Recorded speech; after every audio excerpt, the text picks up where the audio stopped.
거니까요. 오늘 오후 예배 끝나고 함께 가실 분들은 함께 가시면 되겠습니다. 오후 예배 끝나고 가겠습니다. 사람들은 누구나 이 땅에 태어나서 행복하게 살고 의미 있는 인생을 살기를 원합니다. 그런데 많은 사람들이 인생을 그렇게 살지 못하죠. 인생을 실패하거나 후회하게 됩니다. 우리가 매일 뉴스를 보면서 허망한 인생을 사는 모습들을 너무나 많이 봅니다. 지나가는 사람을 칼로 찌르거나 헤어진 애인을 쫓아가서 죽이거나 도둑질하다 아니면 나쁜 짓 하다가 감옥에 가시거나 하는 사람들을 우리가 수도 없이 바라보고 있습니다. 많은 사람들이 인생을 행복하게 살겠다고 이 땅에 태어나서 살아가지만 많은 분들이 그렇게 살지 못하는 이유가 뭘까? 인생이 무엇인지 알지 못하기 때문입니다. 오늘 본문 17절에서도 그러므로 내가 이것을 말하며 주 안에서 증언하노니 이제부터 너희는 이방인이 그 마음에 허망한 것으로 행함같이 행하지 말라고 말씀합니다. 이방인의 마음이 허망하기 때문에 그들의 행동을 따라 하지 말라는 거죠. 여러분, 여기서 이방인이라고 하는 것은 에베소서 2장 12절의 말씀을 염두에 두고 있는 것입니다. 그때에 너희는 그리스도 밖에 있었고 이스라엘 나라 밖의 사람이라 약속의 언약들에 대하여는 외인이요 세상에서 소망이 없고 하나님도 없는 자이더니, 한마디로 말하면 사도 바울이 말하는 이방인은 예수를 믿기 전의 상태입니다. 즉 외인이고 예수님을 알지 못할 때 많은 사람들이 세상에 소망 없는 삶이 그런 인생을 살아가는 것이죠.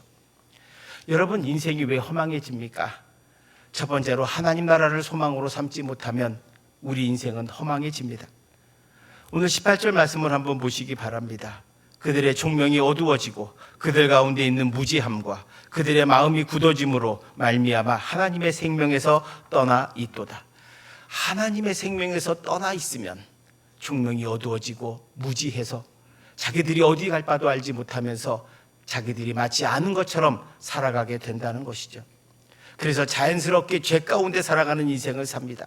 자기 마음대로 사는 인생, 욕심대로 살아가는 인생, 죄 짓는 인생, 욕망을 추구하는 인생을 살아가면서 자신이 사망의 길에 가고 있는 줄도 모르고 그렇게 살아가는 삶, 하나님의 생명에서 떠난 인생입니다. 사랑하는 성도 여러분, 천국의 소망이 사라지면 우리의 이 땅의 인생은 아무것도 아닙니다. 무게로 따지면 우리는 깃털보다 가벼운 것이 우리 인생입니다. 우리 모두는 언제나 주님이 부르시면 가야 합니다. 그래서 야고보 사도는 인생을 아침에 피었다 사라지는 안개와 같다고 말씀합니다. 안개와 같은 인생을 살아가는 우리가 마치 이 땅에서 천년만년 살 것처럼 착각하고 그래서 땅의 것만 추구하는 인생을 살아가는 사람이 얼마나 많은지 모릅니다. 우리 조상들도 인생을 일장춘몽이라고 말합니다. 일장춘몽은 여름이 오기 전에 사그러지는 한바탕의 꿈입니다.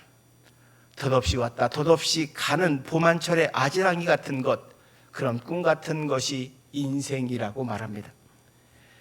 여러분, 인생을 살다가 내가 지금 많이 어렵고 힘들다고 생각해서 절망하고 죽고 싶다고 하거나 내가 건강을 잃어버렸어, 내 인생은 완전히 무너졌어 라고 절망에 빠져 있다면 여러분들은 천국을 소망으로 삼고 있지 않는 것입니다. 경제적 어려움 역시 괴롭고 힘들고 불편하고 몸이 아프면 괴롭고 힘듭니다. 그럼에도 불구하고 천국을 소망으로 삼고 사는 사람은 하나님이 주시는 소망으로 말미암아 고난을 견디고 이겨내는 것입니다. 저는 이것이 천국으로 소망을 삼는 사람의 모습이라고 생각합니다. 죽음을 두려워하지 않습니다.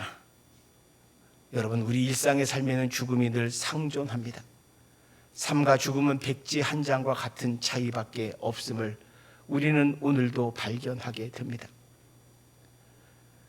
시온이의 죽음을 보면서 우리 인생은 여러분 아무것도 아님을, 그리고 누구라도 이렇게 될 수 있음을 깊이 자각하고 여러분의 눈이 어디에 있는가를 바라보십시오. 여러분이 땅만 바라보고 사는 인생인가 아니면 천국을 바라보고 사는 인생인가를 바라보시기 바랍니다. 단순히 우리 서훈이의 죽음을 슬퍼하는 것으로 끝내선 안 됩니다. 우리 모두 천국을 소망으로 삼는 삶으로 변화되어야 하고, 삶과 죽음이 나에게도 아무것도 아님을 깨달아야 하고, 그리고 우리의 목적지가 이 땅이 아니라 영원한 저 천국임을 확신해야 합니다.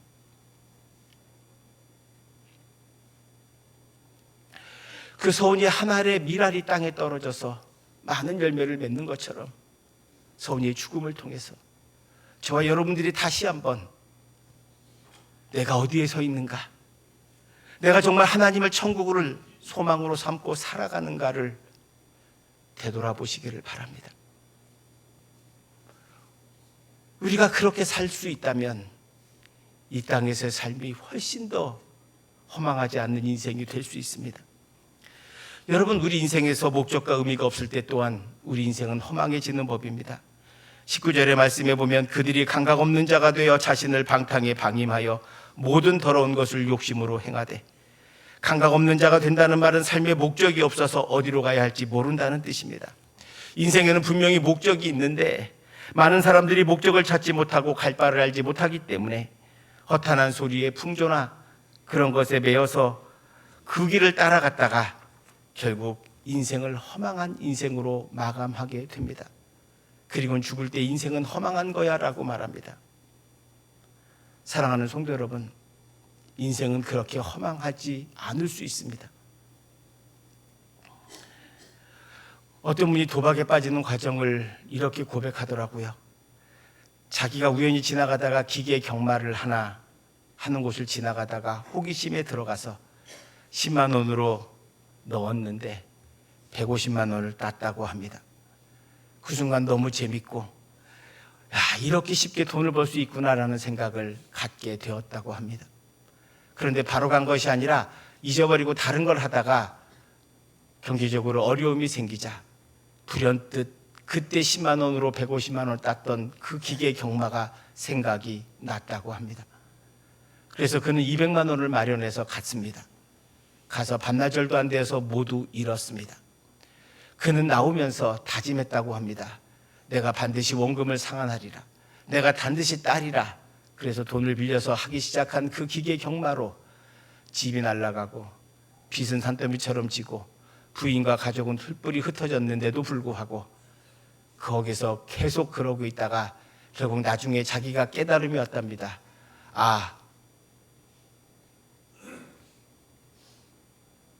내가 이 기계를 이길 수 없구나. 근데 그 깨닫고 나니까 자기 주위에 남은 것은 빚밖에 없답니다. 여러분, 이게 허망한 인생입니다. 근데 많은 사람들이 어떤 방식으로든 이런 허망한 인생을 살아갑니다. 다른 사람을 속이고 돈만 내가 벌 수 있다면 사기도 치고 거짓말도 합니다. 장부도 부풀리고 이중장부도 쓰고 거짓으로 숨겨서 100만 원짜리 200만 원이라고 말하면서 자기 부를 쌓기에 정신이 없습니다. 자기 집을 쌓고 땅을 사고 끊임없이 이 땅의 모든 것을 마련하려고 합니다. 그런데 어느 날 주님이 부르시면 그 땅의 모든 것은 아무것도 아님을 우리는 알게 됩니다. 여러분, 수위에는 주머니가 없습니다. 여러분, 주머니가 없는 이유가 뭔지 아십니까? 이 땅을 떠날 때는 아무것도 가지고 갈 것이 없기 때문입니다. 그런데 왜 우리는 이 땅에 영원히 살 것처럼 그렇게 살까요? 물질에 절정긍긍하고 그거 없으면 죽는 것처럼 여기고 오직 그거를 위해서 살아가는 사람처럼 우리는 살아가고 있는 것은 아닌가? 그래서 주님 앞에 우리가 부끄럽고 주님 앞에 내가 무엇을 위해서 사는가를 다시 한번 묻지 않을 수 없습니다. 해밍웨이가 쓴 노인과 바다라는 소설이, 짧은 소설이 하나 있습니다. 그 노인이 나이 먹고 배를 타고 나가가지고 커다란 고기 하나를 잡습니다. 너무 커서 자기 조그만 배에 넣을 수 없어서 옆에다, 배 옆에 묶어가지고 오는데 상어가 엄청나게 공격을 합니다. 뜯어먹죠. 이 노인이 노로 그것을 끊임없이 때리고 상어와 싸우면서 왔지만 항구에 돌아오니까 남은 건 뼈밖에 없었습니다. 나머지 상어가 다 뜯어먹고 뼈밖에 남은 게 없었어요. 사람들은 대단하다고, 야, 뼈를 보니까 너 정말 대단한 삶을 살았다, 야, 고기 큰 거 잡았구나라고 말하지만 실상 이 노인은 건질 거라고는 뼈밖에 없는 인생이었습니다. 해밍웨이가 그것을 인간의 사투를 말하기도 하지만 인생이라고 하는 것은 어쩌면 내가 수고하고 있어서 큰 물고기를 얻어가지고 행복하게 살 것처럼 보였지만 결국에는 뼈밖에 남지 않는 인생임을 가르쳐주고 있는지도 모릅니다. 세상에서 가장 지혜로운 사람이라고 할지라도 그 일생을 바쳐 헌신한 일의 결과가 앙상한 물고기의 뼈와 같이 아무런 유익이 없을 뿐더러 허무하기까지 할 수도 있다는 것을 우리에게 말해주는 거죠. 여러분, 어쩌면 인생에서 우리가 애쓰고 수고하는 모든 것이 어쩌면 내가 없어도 잘 돌아갈지도 모른다는 생각을 해보셨습니까? 여러분, 제가 이 교회 담임 목사지만 저 없고 다른 사람이 담임 목사를 해도 어쩌면 저보다 더 잘할지 모릅니다. 여러분 직장에서 생업에서 여러분 일을 하고 있지만 여러분이 없다고 세상은 돌아가지 않는 것 아닙니다. 어쩌면 잘 돌아갈 수도 있겠죠. 그런데 말입니다. 모세를 다른 사람이 대체할 수는 없습니다. 요셉을 다른 사람이 대체할 수 없습니다. 다윗을 다른 사람이 대체할 수 없습니다. 바울을, 베드로를 대체할 수 없습니다. 왜요? 하나님께 붙잡힌 사람이기 때문입니다. 오늘 제가 여러분과 함께 고민하고 기도하는 것은 우리 모두가 세상에서 나 없어도 잘 돌아가는 세상이 아니라 내가 없으면 안 되는 삶, 바로 그 삶을 우리는 추구해야 하는 것 아닐까? 그것은 바로 주님께 사로잡힌 삶이라고 저는 믿습니다. 베드로처럼 보잘것없는 인생이지만, 고기 잡는 어부였지만 하나님께 붙잡힌 인생이 되자 그는 진정 주님의 사도가 됩니다. 요셉은 양치던 아이, 나라도 없고 민족도 없는 그 애매한 그 한 가정의 꼬마아이가 노예로 팔려갔을 때 그는 애굽에선 아무것도 아니었지만 하나님의 은혜 아래 붙잡힌 사람이 되면 그가 없으면 세상이 돌아가지 않고 애굽이 망할 것 같은 그런 사람이 된다는 것을 잊지 마십시오. 우리는 보잘것없지만 주님께 붙잡히면 주님이 놀랍게 쓰실 거라고 믿습니다. 성도 여러분, 허망한 것을 붙잡지 마십시오. 어느 시골교회 목사님이 이런 고백을 했습니다. 시골에서 목회를 하는데 며칠 비가 계속 왔다고 합니다. 그 밤에 잠을 자다 갑자기 제방이 터져서 집에 물 들어오기 시작했고, 놀래서 가족들을 깨워가지고 나오는데 물이 막 들어와서 그냥 몸만 빠져서 언덕 위로 도망갔다고 합니다.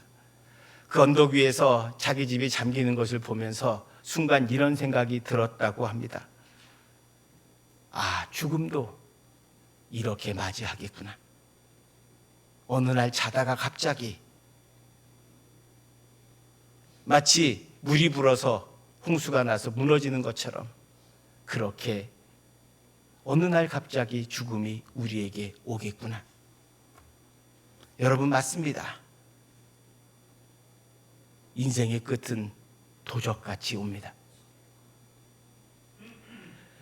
잠자다가 물이 차서 도망가야 하는 것처럼 어느 날 갑자기 우리 삶에 죽음이 올 수 있음을 왜 잊어버리고 사십니까?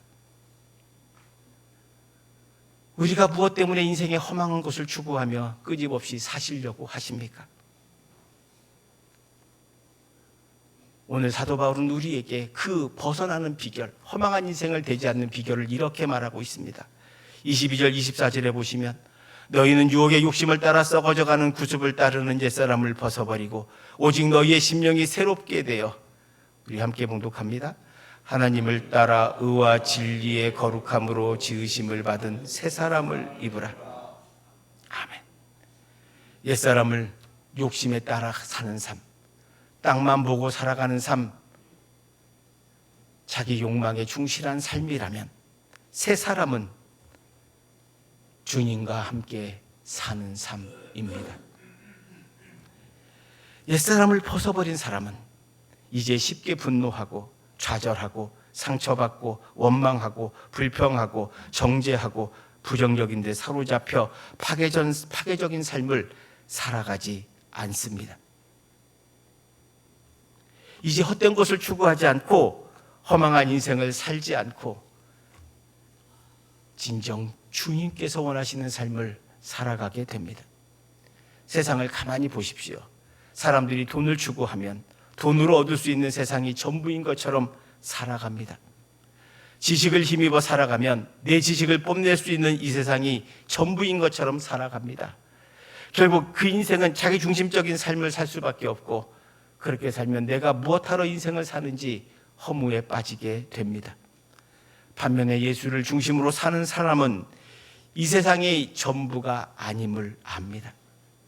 그러니까 돈이 전부가 아님을 알기 때문에 돈 때문에 사람을 차별하거나 돈 때문에 사람에게 무안을 주지 않습니다. 돈 때문에 자기가 우쭐해지거나 교만해지지 않습니다. 돈이 없다고 해서 주눅들지 않습니다. 오늘날 우리 세상에서 보는 형태를 보십시오. 돈을 좀만 가지면 자기가 귀족인 줄 압니다. 그게 인간의 허망한 인생을 사는 모습입니다. 자랑할 게 그거밖에 없는 인생이 되기 때문에 그렇습니다. 보이지도 않는 그 몇 푼의 돈 때문에 자기가 다르다고 착각하고 살아갑니다. 지식이 전부가 아님을 아는 사람은 다른 사람이 지식이 없다고 깔보지 않습니다. 자기 지식을 자랑하려고 하지도 않습니다. 예수님을 마음에 두고 사는 사람은 인생에 허망함이 없고 하나님 나라를 소망으로 두기 때문에 사람을 차별하지 않습니다. 성도 여러분, 우리 교회 안에서도 마찬가지입니다. 우리는 고향도 다르고 배경도 다르고 상황도 모두 다릅니다. 그러나 우리가 예수 안에서 하나 될 수 있는 것은 예수님의 십자가의 은혜가 우리 안에 있기 때문이고, 주님께서 저와 여러분을 이곳에 불러주셔서 한 교회 성도로 삼아주셨기 때문입니다. 그래서 우리 안에는 하나됨이 있어야 합니다. 절대로 돈이 없다고 무시하지 마십시오. 나보다 약하다고 무시하지 마세요. 오히려 존중하세요. 존댓말을 쓰세요. 함부로 반말하지 마세요. 제가 우리 청년들에게도 존댓말을 쓰는 이유는 하나입니다. 그들을 존중하기 때문입니다. 우리 모두는 예수 그리스도 안에서 한 형제요 자매입니다. 성도 여러분, 새 사람을 입는다는 것은 옛 사람을 벗어버리는 것입니다. 그것은 다른 것이 아니라 내 중심적인 삶을 살지 않고 예수님 중심으로 살겠다는 것을 결정하는 것입니다. 우리가 새 사람이 되지 못하면 우리는 결국 옛사람의 모습으로 교회를 다니게 됩니다. 이렇게 신앙생활을 하게 됩니다. 천국을 소망은 삼는다고 말하지만 우리의 눈은 끊임없이 땅만 바라보고 살게 될 것입니다. 용서하지 않고 살 겁니다. 분노하며 살 겁니다. 미워하며 살 겁니다. 불평과 원망 가운데 살게 될 것입니다. 척은 할 수 있겠죠. 예수를 잘 믿는 척, 사랑하는 척, 은혜로운 척. 그러나 여러분 마음이 정말로 새 사람이 되지 않으면 그 척은 오래 못 갑니다. 결국 여러분은 파괴적인 삶을 살게 되고 예수를 믿어도 기쁨이 하나도 없는 불안과 두려움과 절망 속에 살아가는 인생이 됩니다. 성도 여러분, 그런 인생은 너무나 슬프잖아요. 우리가 예수를 믿고 살진데 왜 예수님 안에서 참된 은혜와 소망을 발견하지 못합니까? 왜 그렇게 미워하고 용서하지 못하고 사십니까? 왜 그렇게 땅만 바라보고 사십니까? 사도 바울은 그 비결을 갈라디아서 2장 20절에서 이렇게 말합니다. 내가 그리스도와 함께 십자가에 못 박혔나니 그런즉 이제는 내가 사는 것이 아니요 오직 내 안에 그리스도께서 사시는 것이라. 이제 내가 육체 가운데 사는 것은 나를 사랑하사 나를 위하여 자기 자신을 버리신 하나님의 아들을 믿는 믿음 안에서 사는 것이라. 아멘. 내가 죽고 내 안에 예수 그리스도께서 사시는 것, 그것이 바로 참된 그리스도인의 길을 걷는 것입니다. 여러분, 우리는 나이가 40이 되면 다른 사람들이 이렇게 사니까 나도 이렇게 살아야 된다고 생각합니다. 다른 사람과 비교해서 연봉도 이렇게 했고 내가 더 많이 받으면 좋아하고 더 적게 받으면 괴로워하고 슬퍼합니다. 나이가 50이 되면 다른 사람이 갖는 지위를 나도 갖기를 원합니다. 60이 되면 비교하면서 동창들과 비교하고 나는 이 정도로 살아야지라고 생각한다는 거예요. 근데 이게 안 이루어지면 절망하고 실망합니다. 여러분, 이것은 다 세상적인 생각이요 마귀가 주는 생각입니다. 하나님이 정말로 원하는 것은 무엇일까요? 여러분이 얼마나 돈을 많이 벌었나? 여러분이 얼마나 성경책을 많이 읽었나? 여러분이 얼마나 봉사를 많이 했나? 여러분이 얼마나 노력하며 살았나? 그게 아니라 여러분은 마음 깊은 곳에 하나님이 중심을 보시고 여러분이 하나님 마음에 합한 사람인가 아닌가를 봅니다. 하나님 마음에 합한 사람은 다른 게 아닙니다. 여러분 마음속에 예수를 모시고 살아가는 사람입니다. 존 스토트 목사님은 이렇게 말씀했습니다. 우리는 어떻게 그리스도처럼 살 수 있을까? 거룩함의 길은 우리가 예수님처럼 살려고 발버둥치는 것이 아니라 성령을 통해 우리 안에 예수 그리스도가 오셔서 사시는 것이다. 우리는 성령의 조명을 통해 예수님의 영광을 볼 뿐만 아니라 성령의 내주하시는 능력을 통해 예수님의 형상으로 변화되어 가는 것뿐이다. 여러분, 맞습니다. 성령의 옷을 새로 입는 것입니다. 내 옛사람의 모습을 벗어버리고 주님이 입혀주신 새로운 옷을 입는 것입니다. 그래서 주님 마음과 함께 주님을 마음을 새기고 주님과 함께 살아가는 것, 그것이 진정한 그리스도인의 삶입니다. 여러분, 뻐꾸기 아시죠? 뻐꾸기는 새끼를 낳을 때 다른 새의 둥지에 낳습니다. 그럼 그 새는 뻐꾸기가 자기 새끼인 줄 알고 잘 키워줍니다. 그렇게 가짜 엄마에게 보살핌을 받아 큰 다음에 어떻게 하는지 아십니까? 한 책에서 프랑스의 한 식물학자, 동물학자가 뻐꾸기를 관찰하면서 이렇게 말합니다. 프랑스에 있던 뻐꾸기가 다 성장하면 둥지를 떠나서 아프리카 중서부 숲으로 간다고 합니다. 거기서 여름을 나고 다시 봄이 되면 프랑스로 돌아온다고 하죠. 근데 이분이 이렇게 얘기해요. 정말 신기하다는 거예요. 내비게이션이 있는 것도 아닌데 그 뻐꾸기는 틀림없이 프랑스에 있는 모든 뻐꾸기가 다 아프리카 중서부로 날아간다는 거예요. 거기서 만나서 짝을 짓고 다시 돌아온다는 거예요. 여러분, 그 뻐꾸기의 마음속에 아프리카에 내장되어 있는 거죠. 어디로 날아가라고 본능적으로. 여러분, 하나님께서 우리에게 아담과 하와의 동산 에덴에 살 때 우리의 마음속에 천국을 소망하는 마음을 주셨습니다. 그런데 우리는 그 천국의 소망을 죄 가운데 잃어버리게 되고 그래서 천국의 좌표를 잃어버리게 되었습니다. 그래서 어디로 갈지 모르는 인생이 되어버린 거죠. 여러분, 만약 뻐꾸기가 방향을 잃고 시베리아로 날아가면 어떻게 될까요? 얼어 죽는 것입니다. 우리는 방향 감각이 없어서 그걸 잃어버렸기 때문에 성경이 우리에게 가르쳐주고 있음에도 불구하고 많은 사람들이 시베리아로 날아가고 사막으로 날아갑니다. 자기가 마치 인생을 아는 것처럼 살아본 것처럼 그렇게 날아가죠. 그리고는 거기서 후회합니다. 아, 이게 아니구나. 그러면서 인생은 참으로 허망한 거구나. 이렇게 말하게 된다는 것입니다. 성도 여러분, 천국이 무엇입니까? 어떤 분은 천국을 갈 수 있냐고 묻기도 합니다. 여러분, 천국은 하나님이 계시는 곳입니다. 여러분, 천국은 황금길을 깔리고 옥보석, 은보석으로 깔린 그런 곳이 아닙니다. 천국은 하나님이 계신 곳이 천국입니다. 우리가 죽어서 우리는 천국에 갈 수 있습니다. 하나님이 계신 곳에 가니까요. 그런데 여러분, 하나님께서 주신 은혜가 뭔지 아십니까? 죽지 않고 여기 살아도 우리는 천국을 경험할 수 있습니다. 하나님이 여기 계시니까요. 예수 그리스도가 여러분 안에 계시다면 여러분은 이미 천국에 살고 있는 것임을 믿으셔야 합니다. 로마서 8장 38절 39절의 말씀입니다.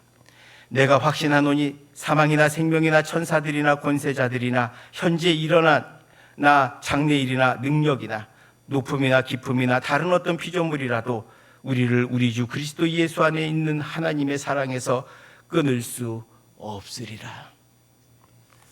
하나님의 사랑 안에서 죽음도 끊을 수 없습니다.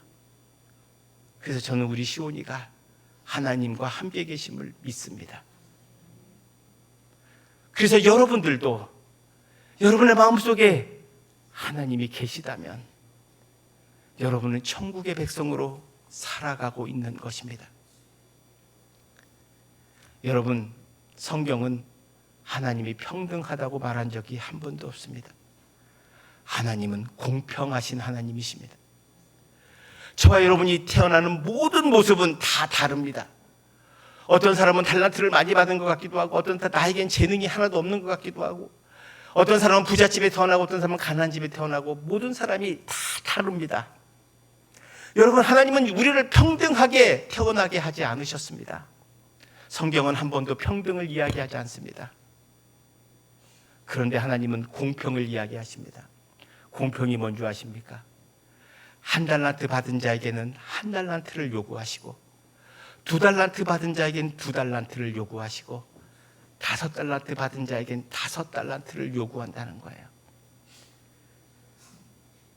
우리가 차인표나 시네라 씨가 대단한 것은 그들이 많이 받았음에도 불구하고 5달란트를 기꺼이 5달란트로 나누고 있다는 데 있습니다.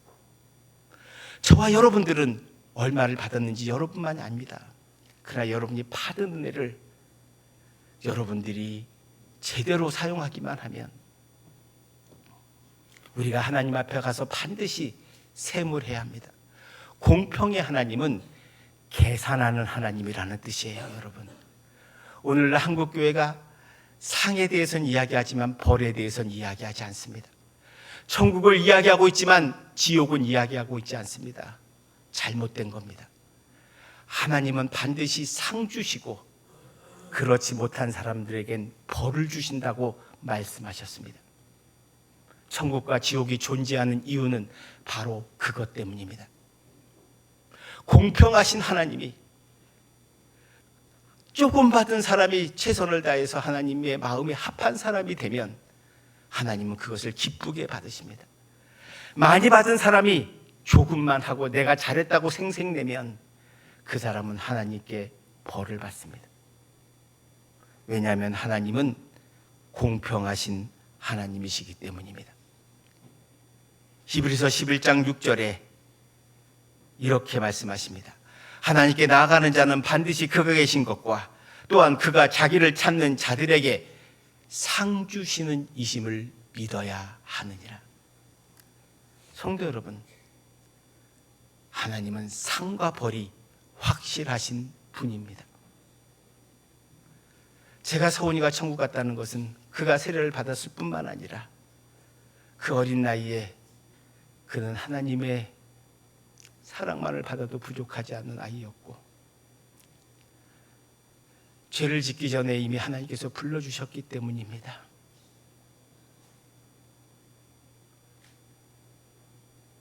성도 여러분,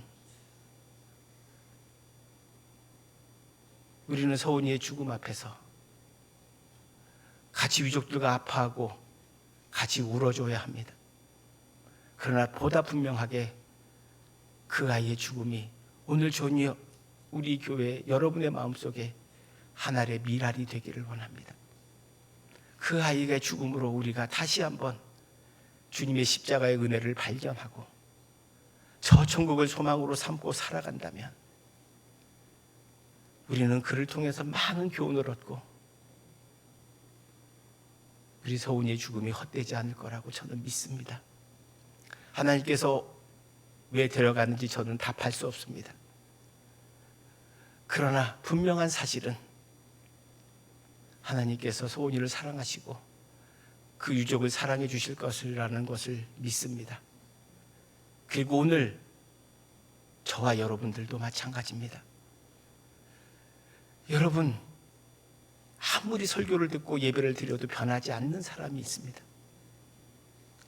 이 시간 정말 우리 모두가 다시 한번 공평하신 하나님을 기억하시고 하나님 앞에 상 받고 벌 받는다는 걸 잊지 마십시오. 그리고 이 땅에서 저 천국을 소망으로 삼고 살아가십시오.